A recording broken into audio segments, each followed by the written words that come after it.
Donnie and Dolly. The team is supported by ableauctions.ca. Closing your business? We can help.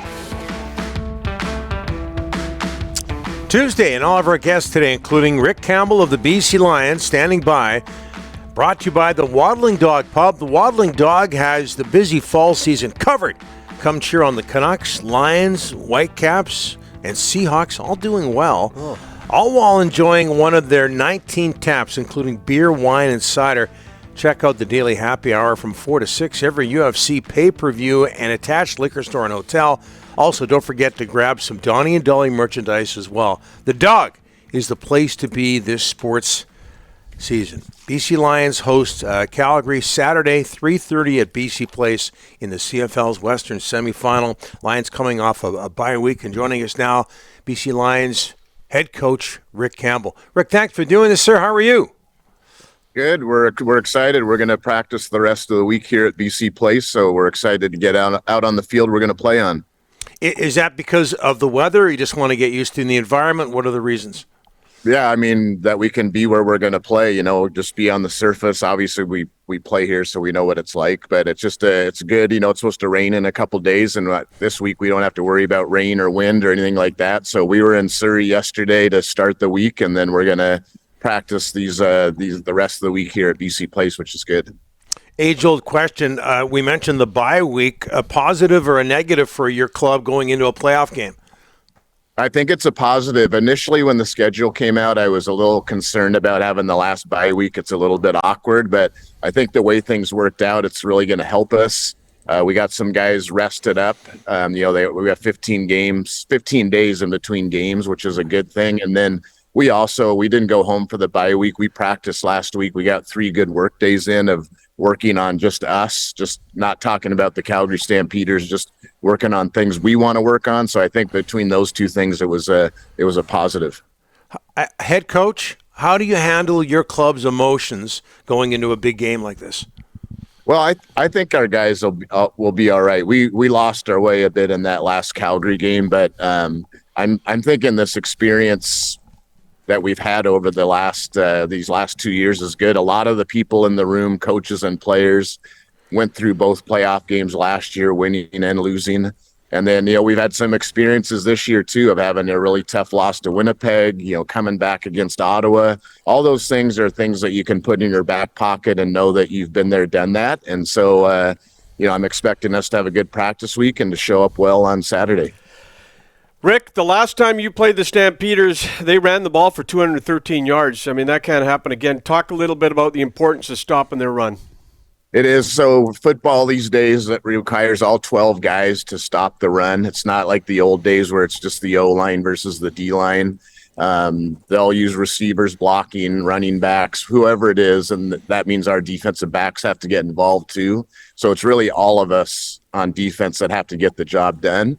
And so, number one, it's on the defense. 2, we can do it as a football team by starting fast and not getting behind in the game. As soon as you get behind in that Calgary game, especially in the fourth quarter, when we're a couple touchdowns down, it makes things even look worse. So, number one, it's on the defense. 2, it's on our whole football team to play complementary football and make each other look good. The importance of a good start, because if they get the good start, they can take the crowd out of the game too, Rick. But talk about the importance of getting off to a good start, not playing catch up. It is. It helps all 3 facets of the game: offense, defense, special teams. So just like you were mentioning about the run, if you're playing from behind, it's a lot easier for the other team to commit to running the ball, and vice versa. If we get ahead, we can become more balanced in throwing, running, whatever that is, and then we need our special teams to make some big plays, which we've had a knack for doing. I think our special teams are on the rise, and so that's what it comes down to: are all 3 sides making each other look good, and that's what we'll be shooting for. Talking with Rick Campbell, the BC Lions and Stampeders on Saturday. Rick, what can you tell us about your club's health, in particular Vernon Adams? Very good for just completing a regular season, and I think part of that is that bye week. And Vernon looks very good. I think he's going to be either 100% or as close to 100% as you can get for this time of year. He's out here working, and he's ready to go. So I don't think you will see any physical issues with him at all. Rick, you go back with the CFL, not to date you, but do you like the Saturday playoff game versus the Sunday playoff game, which we always had in the past with the CFL? What do you think? I'm old because I got some gray in my beard? Is that what you're saying? Well, you've got company, Rick. Trust me. Oh, yeah. I don't think it really affects the players or the coaches too much. I don't really mind it either way. I think we're so geared up on just being excited to play the game. So I think that's more of a fans thing on what they prefer on the Saturday or Sunday. So we're just excited for the game, and whenever they tell us to kick it off, we're going to be there. Yeah, it's a great weekend for Vancouver sports. You guys, the Canucks, Whitecaps, all doing well. Hey, Matthew Betts is also doing well. The Lions nominee for most outstanding defensive player and most outstanding Canadian. What does he mean to your football club?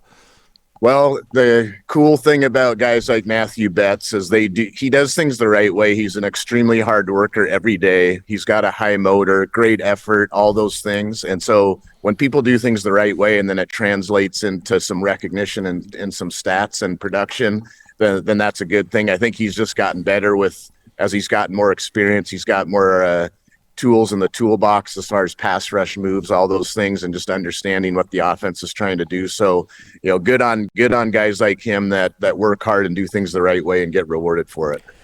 Hey, Rick, the Lions crowd's up 13% this year. You averaged 23,000, and that's the highest since 2014. It's slowly turning around attendance-wise. People are coming out. It's a good product. How happy are you with the crowds this year? Super, super proud. Our fans are awesome. It makes a huge difference. We take great pride in being able to clinch a home playoff game because we know it makes such a big difference. And they get to see the BC Lions play one more time in BC Place, which is great. It didn't happen by magic. I think it's both things. It's on the field of having success, back-to-back 12-6 seasons and home playoff games. And then I can't speak enough on our business and marketing and ticket people of how hard they work to try to get it done. And, Amar has absolutely, breathed new life into this whole thing. And so it's pretty cool when we can do it both on and off the field together and see the results in the stands. And I'm hearing again, like the playoff game here last year was a big time atmosphere with people in the upper deck and, a great crowd. And obviously we're trying to duplicate that or exceed that. And, if when that happens, it makes a big difference for our football team. Yeah, 33,000 last year. Rick, best of luck against the Stampeders. Saturday, Sunday, Monday, doesn't matter, but in this case, Saturday. Thanks so much for this, sir. Yeah, cool. Thanks. You bet.